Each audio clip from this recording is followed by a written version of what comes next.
Jesus miingon sa iyang mga tinun-an, ingon nga ngamahan na higugma kanako, na higugma usab ako kaninyo. Pabilin kamo diha sa akong gugma. Kung tumano ninyo ang akong mga sugo, magpabilin kamo diha sa akong gugma. Ingon nga nagtuman ako sa mga sugo sa akong amahan, ug nagpabilin diha sa iyang gugma. Gisultihan ko kamo niini aron mabatunan ninyo ang akong kalipay ug ang inyong kalipay mahingpit. Kini mao ang akong sugo. Paghigugmaay kamo, ingon nga ako nahigugma kaninyo. Guniti ang akong kamot, paingon ta dito sa altar. Ug akong isugid sa kahitasan, ako kang gimahal. Ang gugma mo kaniya,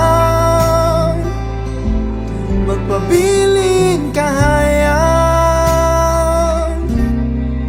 lining mga mata. Naipanumpa ko na sa kalang. Ikaw na talaga ang magiging kabiyak ng buhay na. Maganda dahil magiging maliwanag sa taglay mong positibong aura. I am forever grateful because I have you.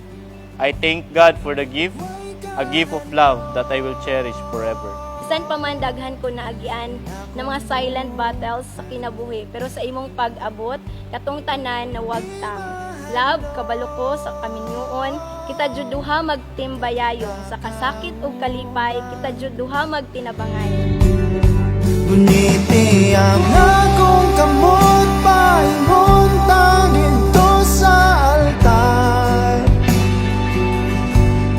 Ug akong isugid sa kahitasan, ako kang gimahal.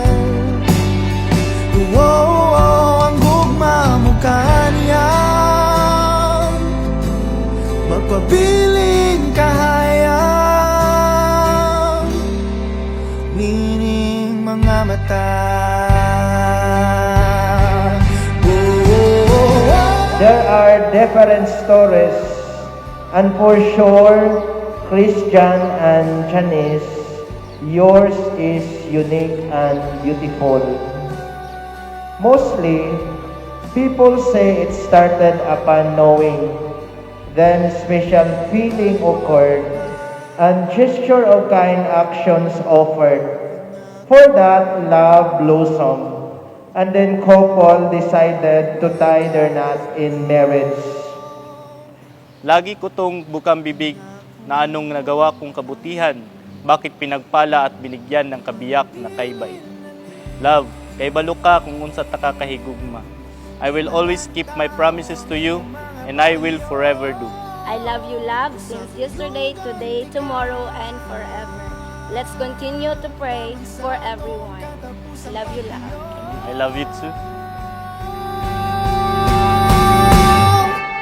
Guniti ang akong kamot,